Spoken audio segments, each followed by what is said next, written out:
everyone. So from today onwards, I will answer readers' questions every week.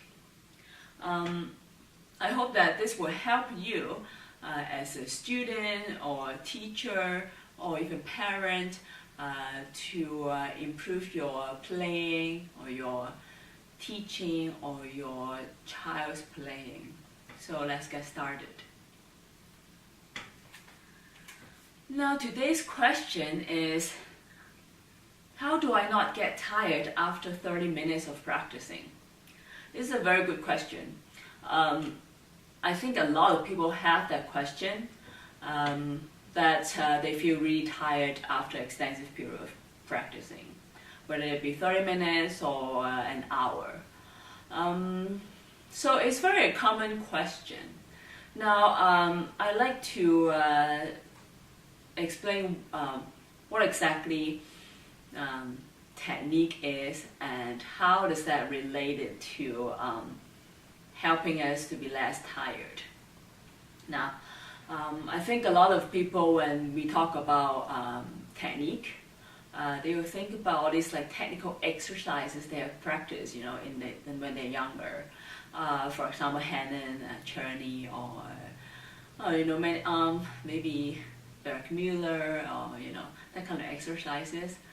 For me, I practiced a lot of Hanen and Czerny when I was younger, because my teachers asked me to do them. It did help me to a certain extent, but I just always felt like there's something missing in this practice. What I mean is that I would feel really tired, even I can play pretty fast, or there are things that are not as smooth as I wanted them to be when I play them, and there's just some kind of limitation, is that I like to address, but just nobody told me how to fix them, even when I asked them.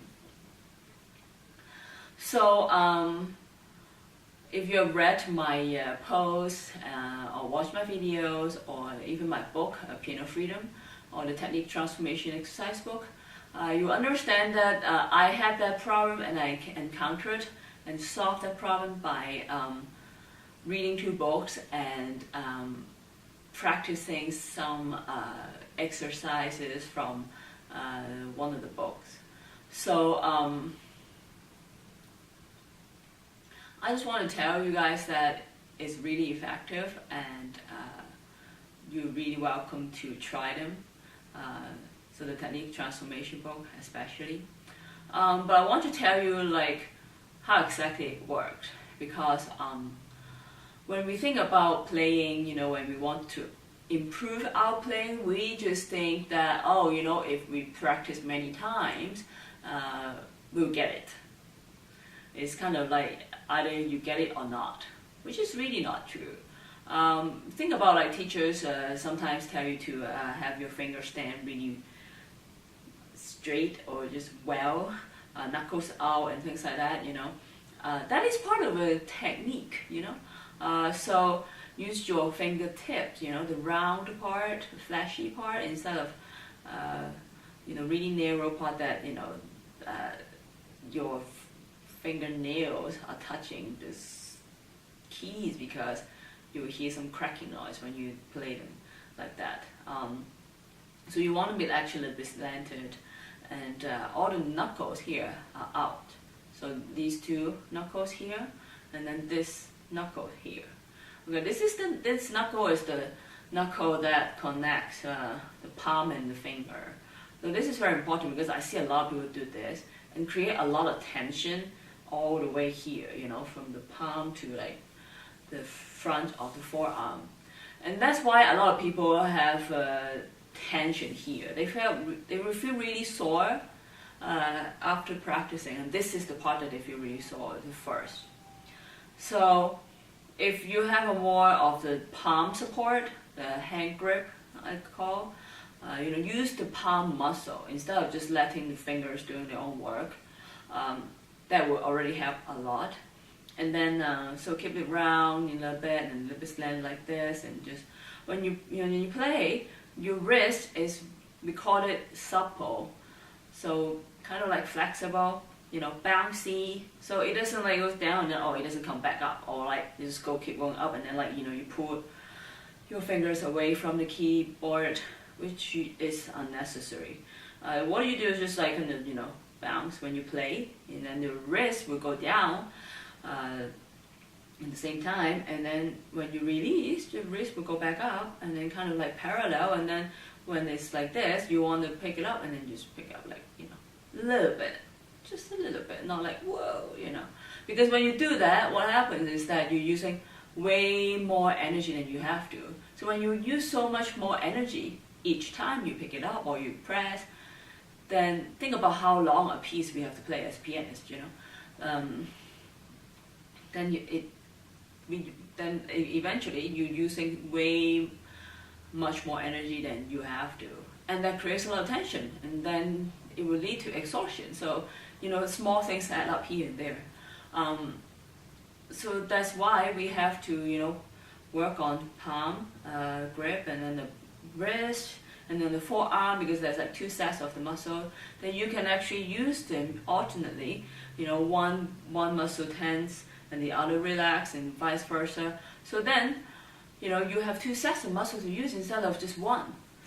Then they will extend the time for you to play without soreness and tension or even pain, and double the time, for you to play more and more relaxed.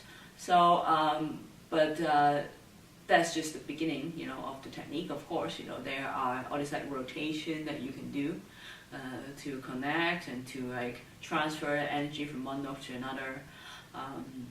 And it's also part of the weight transfer. And then a lot of things, when I talk about technique. That's the forearm, and then that's the upper arm, basically the whole arm. So use the whole arm to play, the whole arm to lead.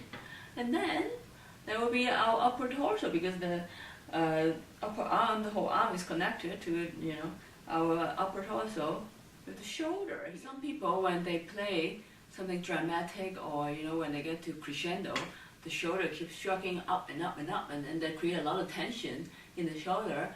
And then the energy, instead of going all the way down to the fingertips, is stored up here. So then what they have to do is they have to put more energy, and then when they're all tense, so the sound would be really harsh, and then it's really hard for them to project and play the music smoothly.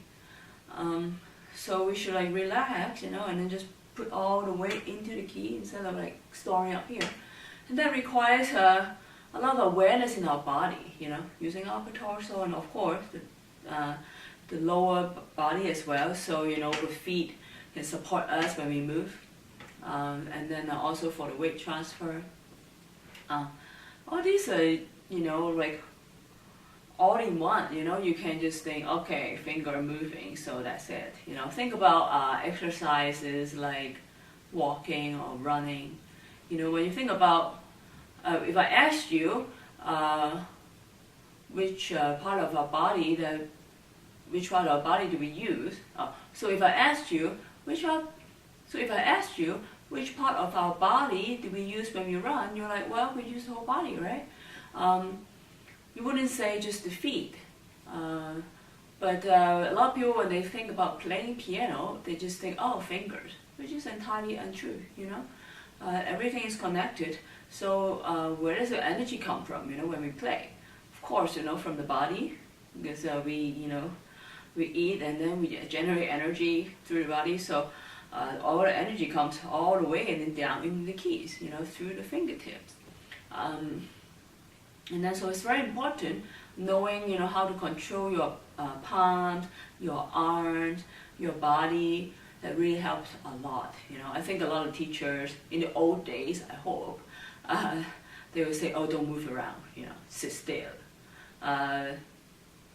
Then I think that causes a lot of people to not move at all. They just kind of like this, At least when you play, just like this 2 octaves in the middle, that would be quite fine.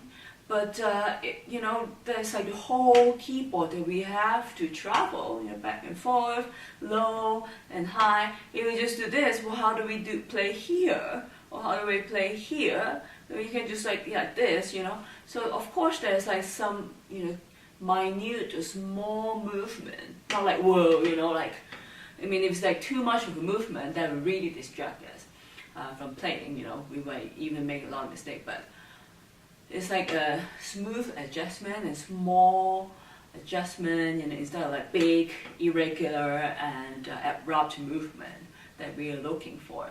So if we look for, small, detailed, minute, and smooth movement, that would really help. So in my technique transformation exercise book, all the exercises are very short and with as little notes as possible, because what I want people to focus on is to improve their technique. Okay, to learn the technique in the simplest way, with the fewest notes as possible. So what I want for people is to improve that technique in the simplest way with as fewest notes as possible. Because too many notes are distracting us. We are not focusing on how we feel, how our hands feel, and how to do the movement, and if we're doing correctly, are we doing the weight transfer? Are we having our fingers stand properly, the knuckles, and our palm controlling the fingers, and our arm movement, etc., etc. So, and a lot of people had great result with themselves practicing it, and their students practicing it. So I'm really happy that people will start using this book quite a bit. And if you're interested, you can find the link here to buy it on Amazon, or if you have any trouble buying our books, please let me know. We are happy to help you out. So that's it for today. I hope this helps, and until next time, this is Therese Wong. Cheers.